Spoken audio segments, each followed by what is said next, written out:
All right, so we will get started here. Again, I'll introduce myself. My name is Karen Cocq. I'm Project and Campaigns Coordinator with the Migrant Workers Alliance for Change. We are the Secretariat of the Migrant Rights Network, Canada's largest migrant-led coalition. And the people that you're hearing from today represent experiences that cut across the board in experiences that migrant workers face in this country because of their temporary status.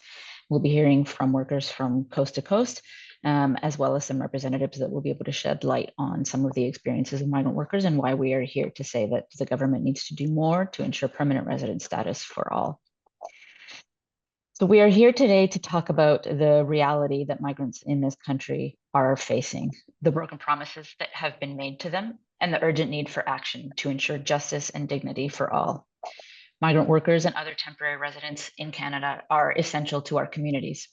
They keep our economy running and yet live without the fundamental rights and protections that so many of us take for granted. Their access to healthcare, their ability to speak out against exploitation, and their right to live with their families are all conditional on their immigration status. Without permanent resident status, migrants are left vulnerable to abuse, exploitation, and in some cases, even death. As you will hear today, migrants face systemic exploitation, and the measures the government has put in place thus far, such as the open work permit for vulnerable workers, do not address these systemic problems. Many promises have been made to change this system. In an op-ed in May of 2014, a then junior MP wrote in the Toronto Star about temporary foreign workers saying, quote, "This is a basic issue of fairness. Canada needs to recommit itself to bringing permanent immigrants here who have a path to citizenship," end quote. His name was Justin Trudeau. As Prime Minister, Trudeau reiterated this promise again at the beginning of his mandate in December 2021, when he directed the Minister of Immigration to, quote, "expand pathways to permanent residence for international students and temporary foreign workers through the express entry system," end quote. These commitments echo the recommendations made by parliamentary committees over the past decade. In December 2012, a study under the previous Conservative government recommended that Canada, quote, "offer better opportunities for temporary foreign workers to eventually become permanent immigrants," end quote. In 2016, the same committee urged the government to, quote, "review the current pathways to permanent residency for all temporary foreign workers with a view to facilitating access to permanent residency for migrant workers," end quote. The reason that permanent resident status has always been central to discussions on vulnerability and exploitation of non-permanent residents is simple. As former Employment Minister Carla Qualtrough said during COVID while celebrating the contributions of migrants, quote, "there's a power imbalance that exists in this system," end quote. That imbalance is the direct result of policies that treat migrants as temporary and disposable, rather than as equals with the right to have basic rights and equal rights and build a life here. It is these policies that this year the United Nations called a, quote, "breeding ground for exploitation and contemporary forms of slavery," end quote.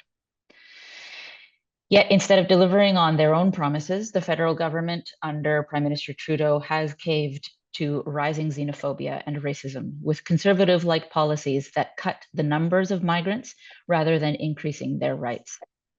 We're witnessing one of the most significant rollbacks of migrant rights in Canadian history. The government has announced drastic cuts to the number of migrant workers, international students, and refugees over the past year that will effectively exclude at least 775,000 people from staying in this country. This includes 100,000 fewer foreign workers with stricter rules around labor market impact assessments and a complete reversal of the promise to expand work permits for family members. 300,000 fewer international students due to new caps on study permits and increased financial requirements. 175,000 fewer post-graduation work permit holders, as many will now be ineligible due to new job requirements and language tests. And an additional 200,000 postgraduate work permit holders already in Canada will be forced to leave by the end of next year due to the cancellation of permit renewals and changes to permanent residency processing. These cuts are not just to future arrivals. Many students, workers, and their families who already live here will not be able to renew their status. They will be pushed into undocumented and precarious situations, making them even more vulnerable to exploitation by employers. This situation is not only unjust, it is a direct violation of the promises made by the Trudeau government. These cuts are a political response to migrants being blamed for the housing and affordability crisis in Canada. Blaming migrants for these problems is a convenient distraction from the real issues, like lack of rent controls and unchecked rent gouging, skyrocketing housing prices, privatization of healthcare and education and other services, and corporate greed that has driven up the cost of food while driving wages down. Provincial governments, in particular, are scapegoating migrants to distract from their own failures in creating jobs, in funding housing, healthcare, and education. Migrants are not to blame for the affordability crisis in Canada, and reducing their numbers will not solve this crisis. Instead, federal and provincial governments must hold those truly responsible to account and put in place policies that ensure fair wages, affordable housing, and decent work for everyone. Migrants make essential contributions to Canada. They support the aging population, pay taxes that fund social services that they are not able to access themselves. According to the International Monetary Fund, Canada has avoided 2 recessions on the backs of migrant labor, but this has happened through exploitation and abuse. Fewer migrants will not reduce their exploitation. This is nothing but a call for mass deportation of hundreds of thousands of people. What is needed is to ensure equal rights for everyone in the country. We are calling on the federal government to stop obsessing over numbers of migrants and deliver on its promise to provide permanent resident status for all migrants, including workers, students, and undocumented people. We need a single-tier immigration system that ensures equal rights for all, regardless of where they come from or their economic status. This is a matter of justice, fairness, and basic human dignity. Refusing to do this is racism, discrimination, scapegoating, and division. We will move now to invite our speakers. I'll present them one at a time, but I'll introduce them first. I'll say that all the speakers here today have received an open work permit for vulnerable workers. That is, the federal government accepts that they were abused in their workplaces. However, in every single one of the instances of which you are about to hear, the workplaces that workers were harassed in or abused in continue to function without any provincial or federal enforcement or penalties. None of these workers have been provided with any restitution or justice for the abuses or exploitation that they faced. What they are sharing today is not a case of a few bad apples, but a result of the very nature of the temporary foreign worker system. Our next speaker is Stacy Plummer, who is a fishery worker in New Brunswick. She left her job at a fish processing plant because of abuse and overwork, only to experience discrimination and harassment at the next plant she went to with her open work permit. Her permit expires in February 2025, and she will have to return to working on tied permits. Stacy, please go ahead. Okay, my name is Stacy Plummer. I came to work in Canada on April 12, 2013. While working for the first company that brought me to Canada, the employer provided housing and conditions were terrible. I had no privacy. Whenever I want to call my loved ones, I had to go somewhere else in the house. There were 12 of us workers in the house, and we didn't have enough appliance. I had to wake up like 3 a.m. in the morning to prepare a meal for day at night after work. It was the same story after 9 hours of work. I had to wait sometime until 11 p.m. to prepare my dinner. I could not even buy enough grocery since I didn't have enough space in the fridge. During deprivation, and always trying to be nice to others to avoid any conflict. After 5 years of living in these conditions, I decided to look a different employer, hoping that the housing condition and the money would be better for me and my daughter.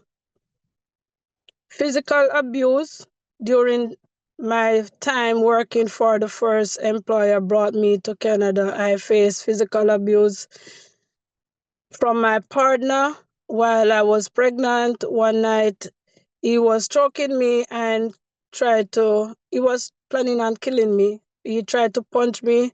I was afraid of losing my status if my employer found out. In September 2022, I started working for another employer in the area where I faced discrimination.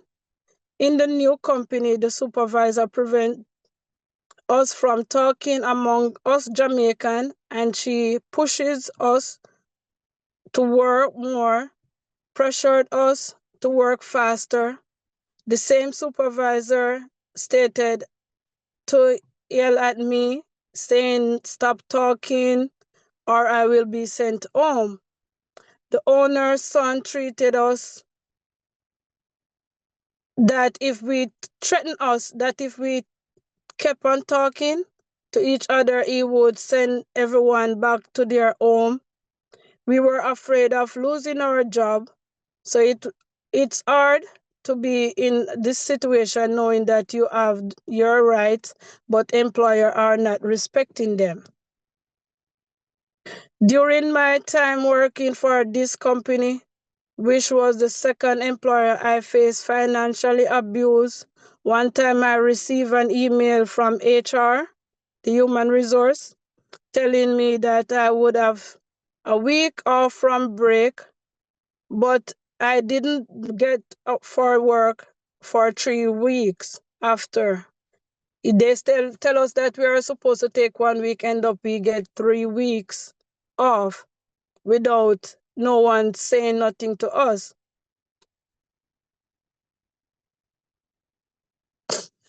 In the meantime, during the time, I did not have enough money to pay my bills, and this situation forced me to ask monetary assistance for local organization for food and diaper for my baby, which I did not receive. This situation was caused me stress and anxiety, and my baby got sick because I wasn't eating once a day, and I was breastfeeding her. Being a single mom without any income, it's hard, primarily when relying on one employer to feed your family. I could not sleep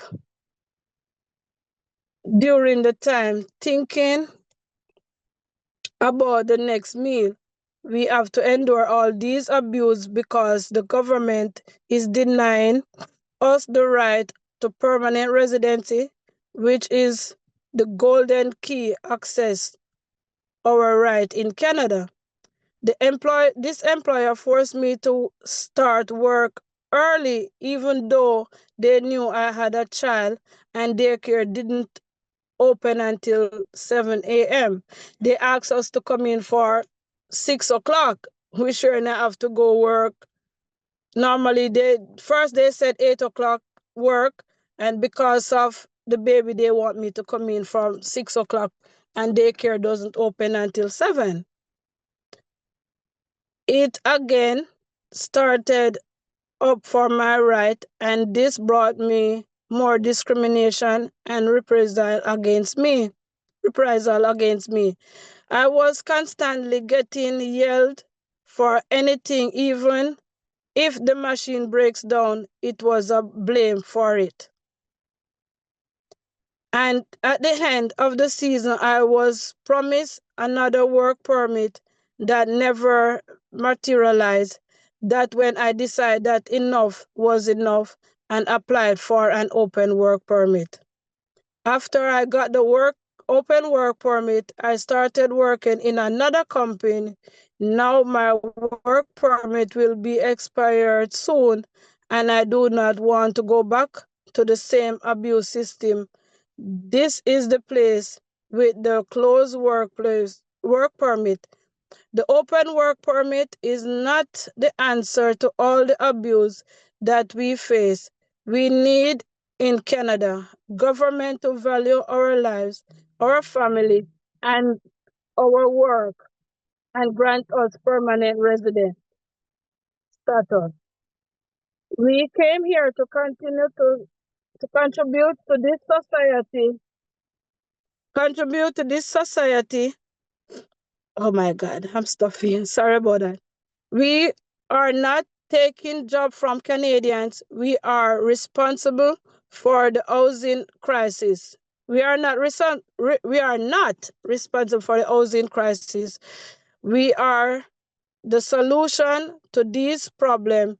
We are already being abused by employers, and this the last thing we need for politicians to blame us for their failures. Now the government think it will solve the crisis by putting caps on migrants and making it hard for migrants to get permanent resident status, while what we need is the government to increase our right. Cuts will not stop working place abuse. The only thing they will do is permanent status for all. Thank you. Thank you very much, Stacy, for sharing your experiences with us. As Stacy said, all of the solutions that the government has provided and the ways out of abusive situations only lead into new situations of abuse for workers who are denied permanent resident status. We'll move again to Aaron. Again, Aaron was working on a farm with deplorable housing conditions, got an open work permit, and changed provinces to work on a new farm where this situation was as bad in terms of the housing. He was eventually injured and forced to return to Mexico, where he is joining us from today. Aaron, a ti. My name is Aaron Martinez, and I started going to Canada to help my family.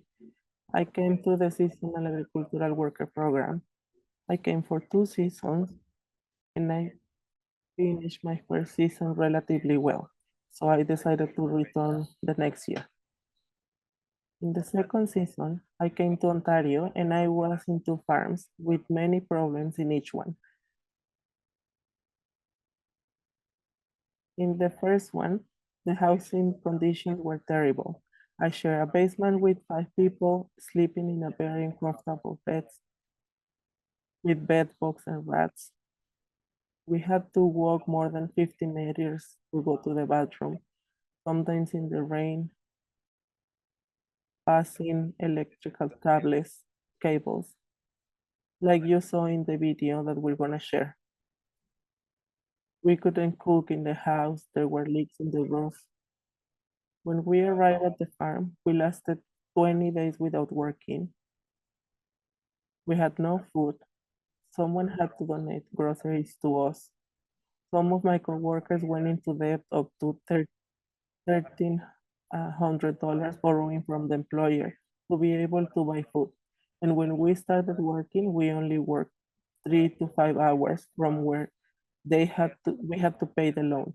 We didn't have enough to eat or send money to Mexico. When we finally started really working,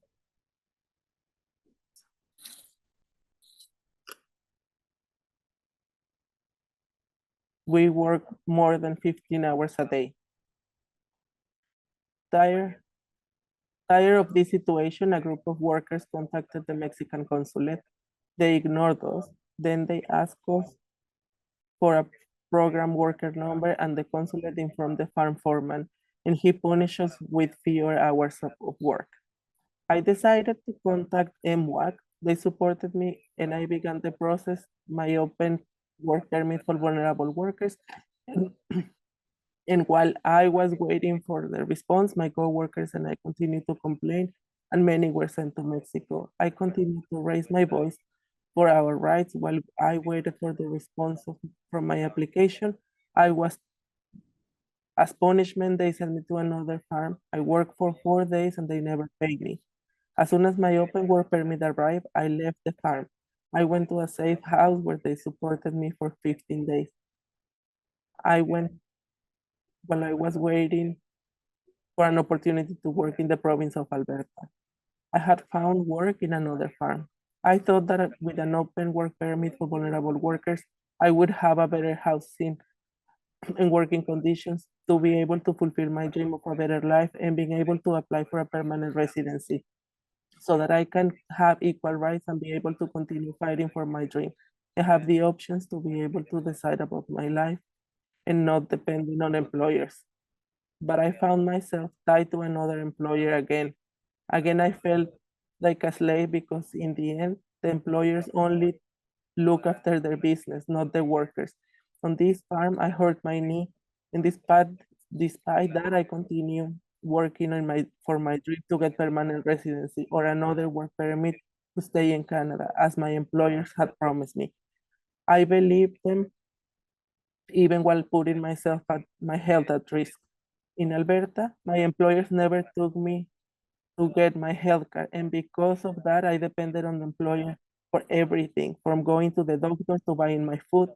During that time I was there, I had to go at least 4 times. I had to walk for an hour to buy my groceries and an hour back. And I had to buy only a few things because of the long way I had to walk back.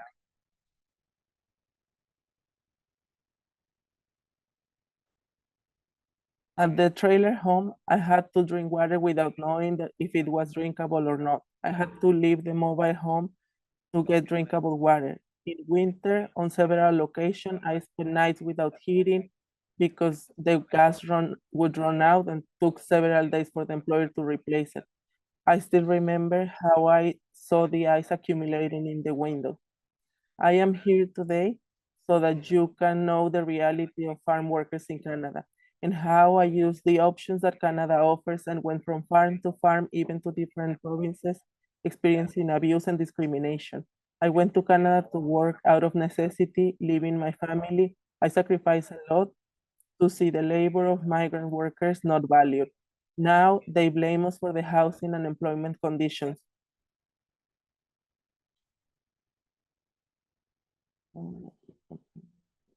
The housing crisis, and the reality is that migrants live in their employers' houses without access to basic services like I just shared. We migrants often do the work that many Canadians do not want to do, with the lowest paid, abused, and exploited. Now I'm back in Mexico with my right knee injured with chronic pain and a very expensive surgery from a expensive surgery and an injury working in Canada, and from which neither the employer or Canada took responsibility. It is sad to have to return home with nothing, hurt than knowing that for employers, we are just machines and can throw us away. I, like many workers, have never failed. Now I cannot help my family, my father is sick, and my pain is without work. That's why we share with you in detail what happened to me, so you see the painful reality of the Canadian dream, not only for me, but for many migrants. That's why we need permanent resident status for all in Canada and on landy for the ones coming in the future. The Prime Minister made a promise almost 3 years ago to regularize undocumented people in Canada and to create paths for permanent residency for migrant workers. He has not kept his word. On the contrary, he is cutting off the chances to permanent residency. Our dignity is worth more than broken promises. We are fighting for equal rights, not Cocq status for all.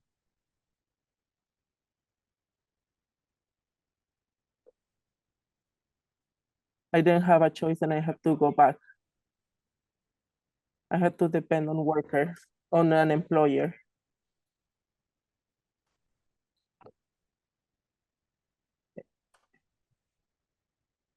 There's a lot of changes that need to happen in relation with everything that has to happen in Canada, that happens in Canada. All right, we'll be moving on to our next speaker. As Aaron highlighted, the deplorable conditions that workers are put in just are replicated no matter what workplace they go to, because the open work permit is not sufficient to address those systemic problems. And our next speaker can shed a bit more light on that. Our next speaker is a worker named Lucia, who suffered abuse while working at a mushroom farm in Ontario. She has an open work permit for vulnerable workers, but does not know what she will do when that permit expires. She's not showing her face today in order to protect herself and her coworkers at the same workplace who faced the same abuse. Lucia.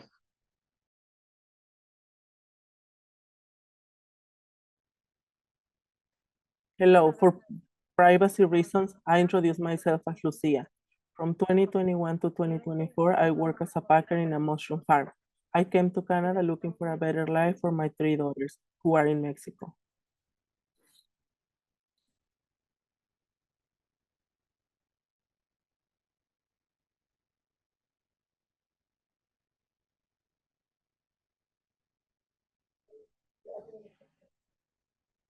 But I quickly realized that having a temporary work permit is not as the same as having the rights of another worker in Canada.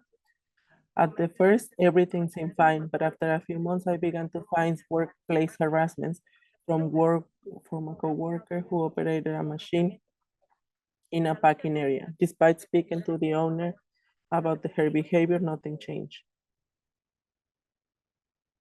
My health also began to deteriorate with recurring headaches, but since I don't speak English, whenever I got sick, I was sent home without medical attention or pay. The harassment continued and my health worsened. Finally, in January 2024, I decided to speak to the owner about the abusive treatment I was receiving. Although they moved me to a different area, my headaches did not improve, and I continued to miss work without receiving a salary.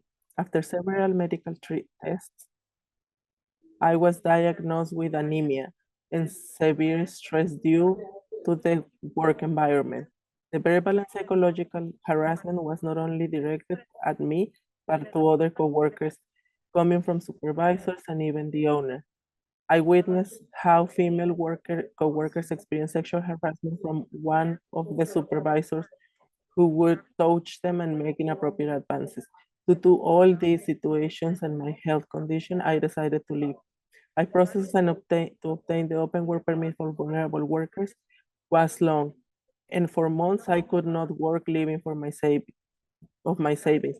Although I now have a permit to work, it is still temporary, and the fear of leaving the country if I don't get another work permit weighs heavily on me. Returning to Mexico is no longer an option for me, as I have spent almost 4 years in Canada, building a life for myself and my daughters. We must fight to complete the permanent immigration status for all migrants. A temporary permit does not protect us from labor abuse, nor does it guarantee the stability we need for our families. We want a permanent status for all because we deserve the same rights as anyone else, the opportunity to build a secure future in Canada. Without this protection, we remain vulnerable to abuse and instability.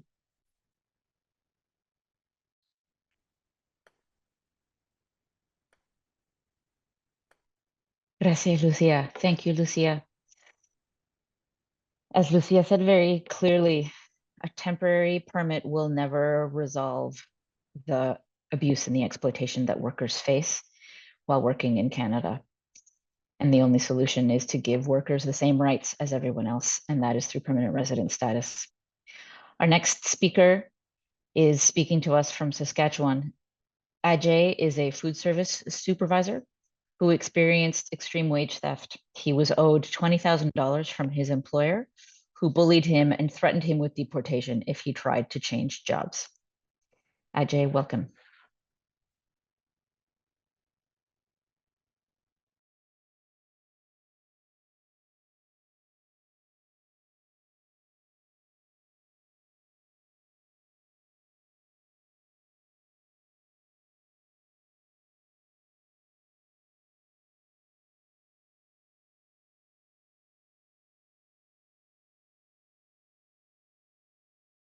Ajay, if you can unmute yourself.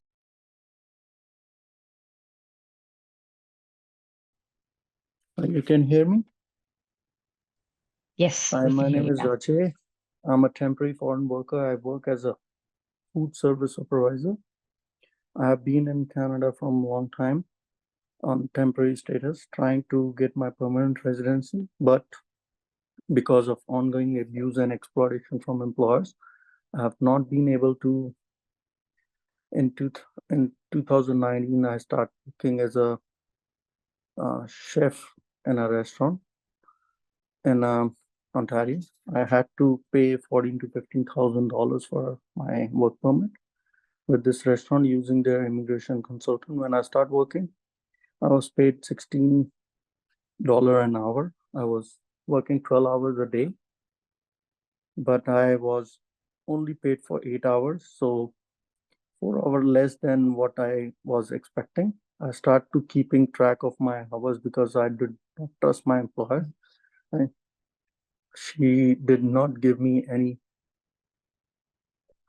uh, any pay stubs.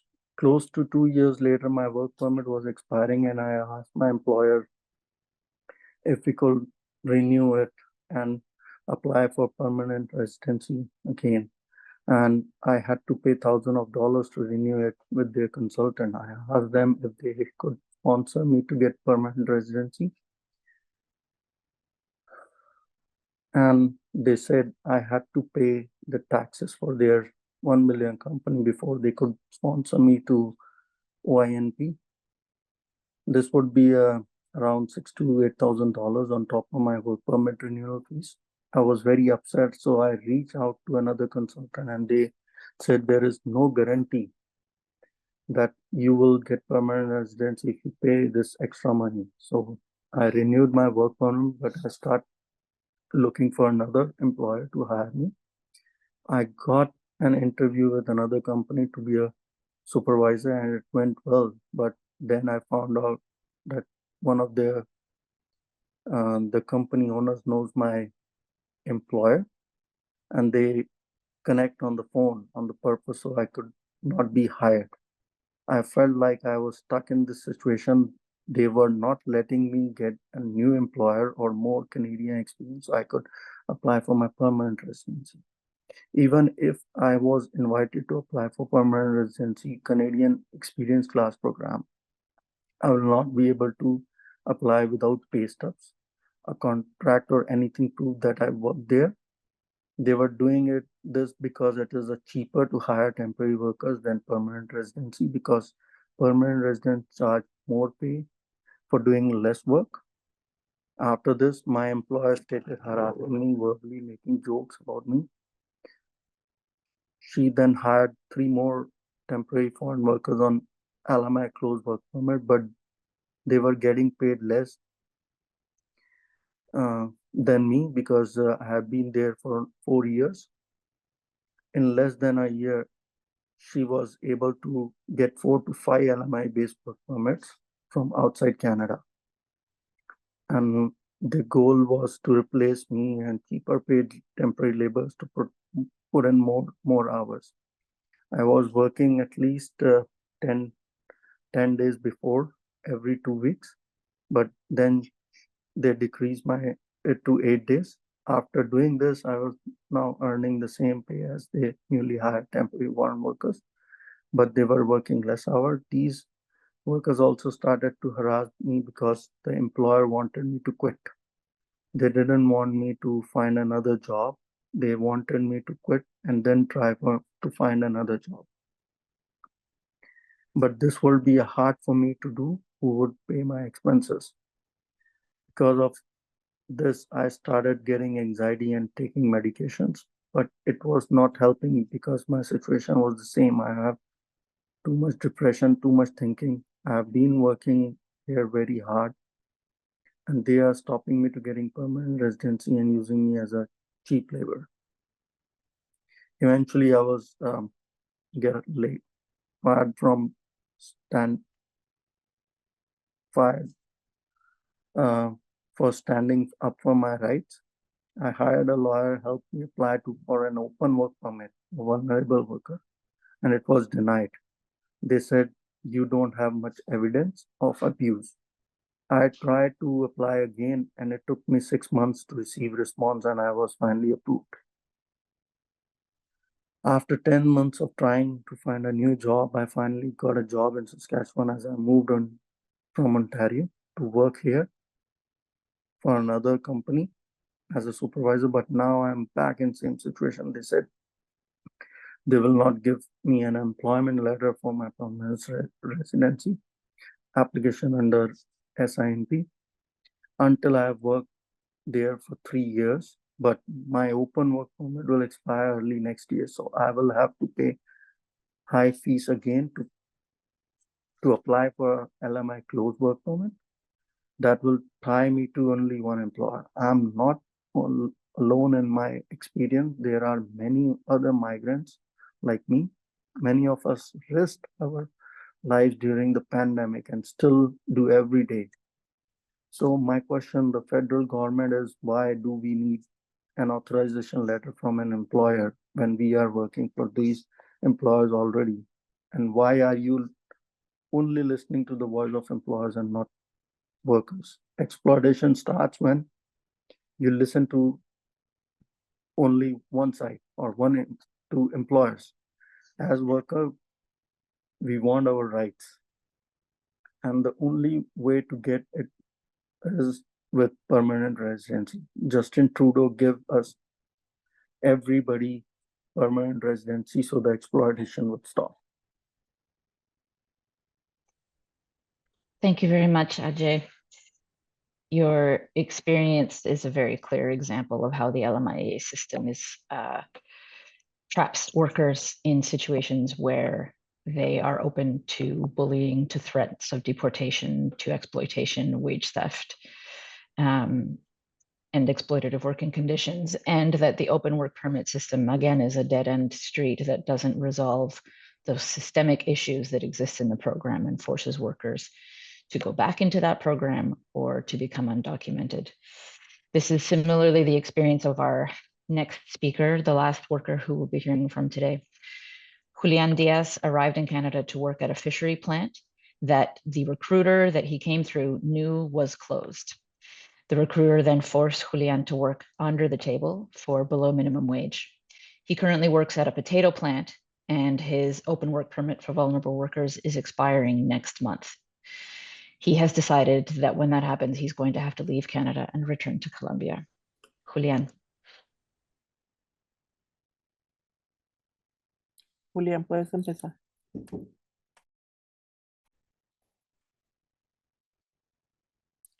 Hello, everyone. My name is Julian Diaz. I arrived to Canada on September 18, 2023 from Colombia. And a migrant consultant offered me a service to come with a work permit and a work contract for 2 years, where the company was gonna give me an LMIA. And with that, I would be able to get a permanent residency. That's what the consultant told me from Colombia. And I had to pay $10,000 for it.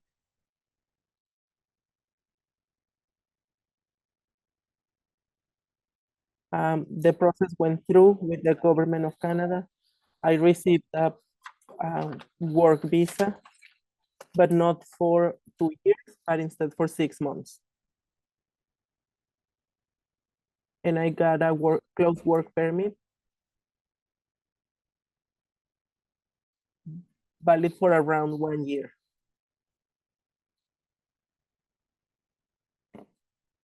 For me to work with a fishery plant in Prince Edward Island. When I arrived to Canada, I got in touch with that fishery plant and they told me that they weren't expecting me, that they didn't know me, that they don't have any link, labor link with me, that they're sorry, but they don't know who I am. I called the migrant consultant that told me about this job, and she told me that the fishery plant, because of the winter, they're not hiring anyone else because of the season. So I got upset and told her that I couldn't stay in Canada without a job because I needed to pay my rent and I needed to eat. So she offered me a job for cash under the table with a farm that also lives in Picnish, Prince Edward Island.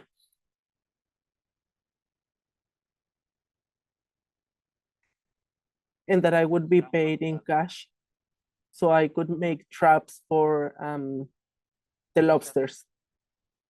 I didn't have an option but to accept this offer because I only brought $1,000 in my pocket when I arrived to Canada to only to survive, but I didn't have any idea of the cost of living in Canada. It's very different than Colombia. So I accept the job offer. But the conditions of the job was inhumane. I was paid $15 an hour.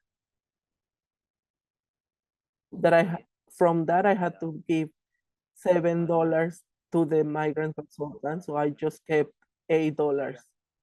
And I had to work 14 hours a day from Sunday to Sunday. The conditions of the place were inhumane. We didn't have a washroom.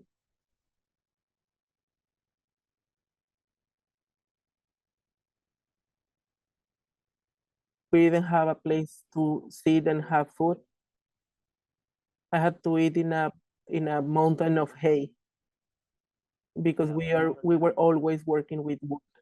So what was left, I would put together all was left from the wood, and while I was eating, I would see rats crawling through my feet while I was eating with my Cocq and my Tupperware where I was eating. I remember this and it was very hard. After that, I told the farmer about this, about my salary. Because I have to put up with these conditions because I didn't have any options, because I didn't have a work permit, and because I needed to survive in Canada. While I was trying to find a way to go back to my country. But when I talked to the employer, he said, this is what it is. You want it or not. So I said, okay, I can keep working, but why are you paying me so little? You shouldn't be taking anything if you are paying me cash. So the answer was that I had to pay Mayra, the migrant consultant, that he had to pay taxes. That he basically said that he had to pay a head tax for him to the consultant, the migrant consultant. So there is something that's obviously wrong. So obviously it was abuse. I was victim of abuse from the employer and the migrant consultant that brought me here. After that, I quit. I decided to quit the farm. I decided not to work with him anymore. I decided not to be abused anymore.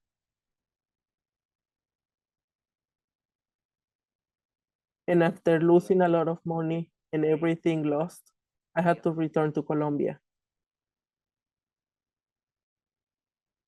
But the same day when I was about to leave Canada to Colombia, when I met Brian from the Cooper Institute, I told him my story and he explained my rights that I have in Canada. And he supported me to share my story with the government to be able to apply for an open work permit for vulnerable workers.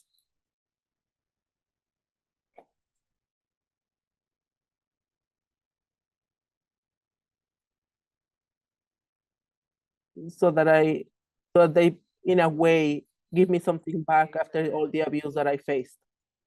So I sent my application for an open work permit for vulnerable workers. I had to wait for a month. I went to Ontario, where I have someone that I know, and he has a place that I can stay, but I didn't have money to pay for my rent, and I had to wait for a month while I waited for the resolution of my application. Then I met someone from a church, and he paid the person that I knew in Ontario $500 to allow me to stay, because it was in the middle of the winter and I needed to wait for the resolution of the government. Finally, I waited. It was very difficult. I'm not sharing everything that I lived in Ontario, but I had to sleep on the floor. I had to go to the food bank.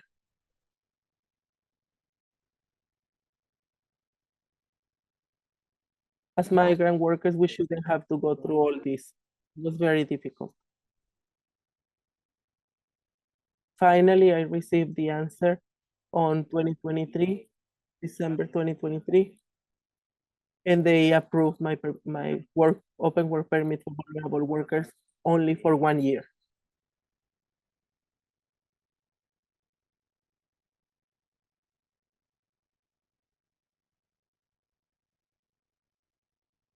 And I also received back $1,200 after the $10,000 that I paid.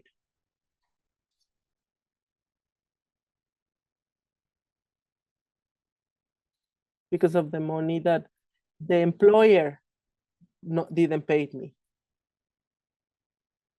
That is my story. Finally, I went back to Colombia. When I received my open work permit for vulnerable workers, I needed to go back to Colombia because I didn't have any money to stay in Canada. I asked my family for money. I need to ask them for a loan so that I can use my work permit, my open work permit for vulnerable workers. I came back on February 25th, 2024. And on February 28th, I found a job.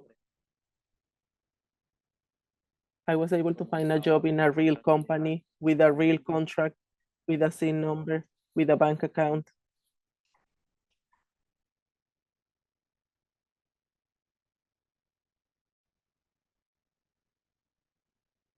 But now my permit is about to expire in 2 weeks on November 6th, and I have to leave Canada before that date. I am leaving to Canada on October 31st. This is my last month in Canada. And I don't know if I would be able to come back because I don't have another work permit. And I don't know what to do. That is my story. Thank you, Con mucho Julian. gusto. Julian's story, again, is a very clear example of how the LMIA system breeds the possibilities for exploitation, not just from unscrupulous actors, but the reality that workers simply don't have the means to be able to defend their rights, to speak up about abuses, whether it's in the workplace around wages or in housing conditions. And the choice that Julian has been left with to no longer be able to stay in Canada because the option that the federal government gave him to leave an abusive situation through an open work permit is a dead end. We'll now be moving to our final speaker, Byron Cruz from Sanctuary Health in British Columbia. Sanctuary Health is a member organization of the Migrant Rights Network. I'll just remind media to put your questions in the Q&A box and we will come to them at the end after Byron speaks. Byron, please go ahead.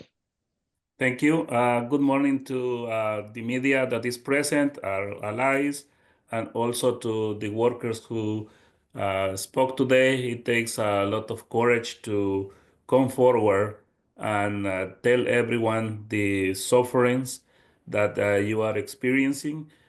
This systemic system that puts people that have been exploiting people and have been putting people in a real bad situation where they are abused at work, where they suffer sexual abuse, sexual harassment, and the worst housing conditions that we can imagine. And despite of these terrible housing conditions that you are suffering, we are seeing that federal and provincial politicians are using migrants as scapegoats. They are blaming migrants for the housing crisis and affordability, when we know that the 80% of migrant workers are living in very precarious housing, in terrible conditions. And we are also experiencing the same thing in British Columbia and the rest of Canada. And we are calling the government to stop this. It is definitely your responsibility to stop this situation. You are being racist, you are discriminating people at the moment that you are making these statements using migrant workers. The only way for migrant workers to make use of rights and responsibilities in this country is through the permanent immigration status. We are definitely not going for conversations about change immigration policies without the government compromising for permanent residence status for everyone, a status for all now. Thank you, Byron. Again, raising the concerns that many others have raised before you about the scapegoating that is being done. As you've heard from all of the workers who spoke today, the housing conditions that workers are forced to live in are absolutely deplorable. The working conditions that workers are forced to work in are also deplorable. And so it's very clear that the scapegoating of migrants, blaming them for the housing crisis and for wages and for lack of jobs, is a distraction from the real causes of these crises, which are found in bad policy and in those who are profiting off of the affordability and the housing crises.